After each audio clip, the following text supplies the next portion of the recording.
Hola, bienvenido a un video más del canal. En esta oportunidad vamos a hablar acerca de Historias del Cristianismo, tomo 2 de Justo González. En esta oportunidad vamos a analizar el capítulo 38 llamado La opción pietista.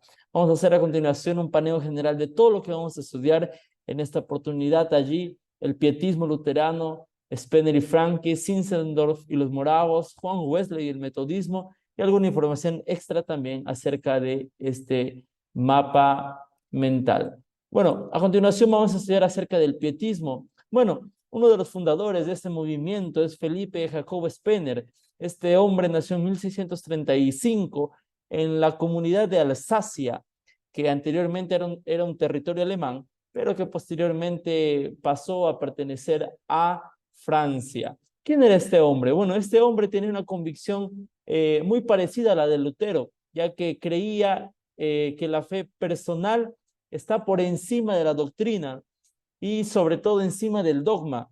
Este hombre comenzó sus estudios teológicos a los 16 años y así fue pasando hasta poder obtener su doctorado. En 1670, Spener fundó sus colegios de piedad. ¿En qué consistían esos colegios? Esos colegios eran dedicados al estudio ahondado de las Sagradas Escrituras. 5 años después, este hombre publicó una de sus obras más famosas y reconocidas teológicamente, que se llama La obra de la Pía Desideria, que se convertiría en un fundamento clave para el pietismo. Avanzando allí también nosotros podemos encontrar que Spener buscaba un despertar en la fe de cada cristiano, cada teólogo y cada pastor. Él buscaba que sean verdaderos cristianos más que simplemente un título. Para Spener, la gente veía en él un nuevo Lutero, veía un tipo de Lutero y este buscaba hacer una obra reformadora en el cristianismo. Avanzando allí también, el pietismo iba ganando cada vez más gente a favor, pero también lo iba ganando en contra. Este dio fin a la frialdad de la ortodoxia luterana que ya se estaba viviendo hasta ese tiempo. Es más, el pietismo y Spener fue el precursor del movimiento misionero protestante. Algo interesante que podemos analizar allí. Zinzendorf y los moravos. Entra aquí en papel Nicolás Luis. ¿Quién fue Nicolás Luis? Nicolás Luis fue el conde de Zinzendorf. Impactado por el movimiento que había dejado el pietismo, empezó a hacer algunas cosas interesantes allí en Zinzendorf. Este hombre era apasionado por la región desde muy pequeño.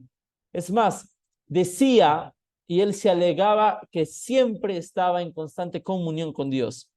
Avanzando allí, este hombre, este conde estudió teología y derecho y luego de muchos años se casó y entró al servicio de la corte de Dresden. Fue allí donde tuvo uno de los encuentros más significativos para él, el encuentro con los moravos. Esto causaría un cambio en su vida, ¿no? Porque él recuerda que en Moravia habían habido refugiados de aquella guerra de los 30 años que habíamos hablado en un video anterior, y junto con ellos, influenciado por su teología y en lo que ellos creían, fundaron una comunidad cristiana que llamaron Gernot. Entonces, Zinzendorf se interesó en esa comunidad, siendo así que renunció a su puesto y empezó poco a poco a frecuentar más este grupo. Esto marcaría un hecho muy importante, ya que en 1731, junto a los esquimales, se motivaron a comenzar en la obra misionera. Ya no simplemente creer que la vida cristiana consistía en refugiarse y quedarse con todo en uno mismo, sino que empezaron a comprender lo que incluía la obra de Mateo y la gran comisión de Mateo 28. A continuación, allí también en 1732 se empezaron a mandar misioneros hacia Caribe. En 1735 un grupo de moravos salió hacia Georgia, hacia Norteamérica, hacia India. Y allí también se establecieron comunidades, tanto en Belén, Nazaret y Salem, que fueron el centro del movimiento moravo en Norteamérica. Luego de un recorrido por Inglaterra en 1775, Nicolás Luis regresó definitivamente a Gernot, donde 5 años después lamentablemente tuvo que o murió. Posteriormente, el movimiento moravo rompió las relaciones con los luteranos. al movimiento moravo le fue difícil de sostener, ya que ese movimiento tenía muchos representantes, muchos misioneros en bastantes lugares y no pudo mantenerse por mucho tiempo. Pero sin duda, este movimiento fue influencia en el despertar misionero del siglo XIX. Su influencia realmente fue notable.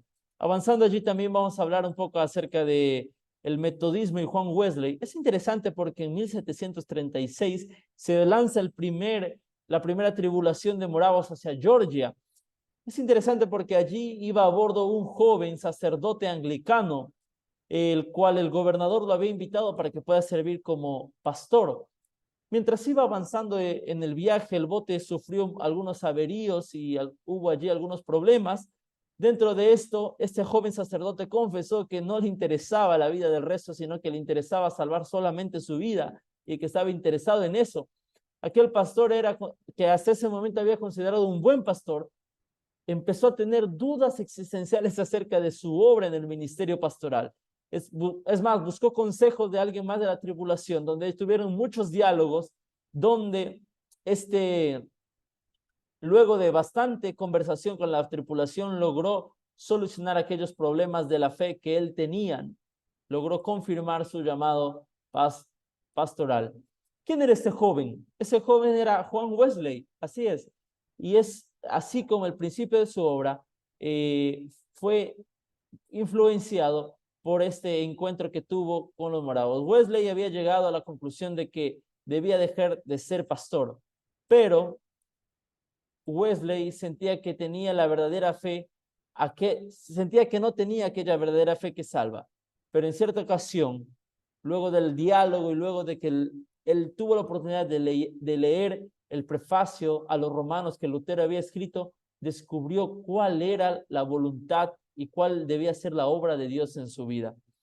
A raíz de esto, Juan Wesley descubrió el cambio que Dios hace en la vida de las personas mediante la fe en Cristo. De allí en adelante, él no volvió a dudar acerca de su llamado a la obra pastoral, ni de su fe. Y él estaba muy agradecido por la experiencia que había tenido con los moravos. Más, él decidió no unirse a ellos, sino seguir en su religión. A raíz de esto, buscó una reforma organizadora en su iglesia. Este grupo lo llamó los metodistas.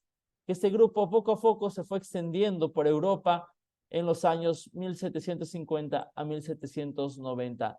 El metodismo iba creciendo año tras año, pero tristemente en 1791 su mayor representante y de uno de sus fundadores también, que fue Wesley, murió.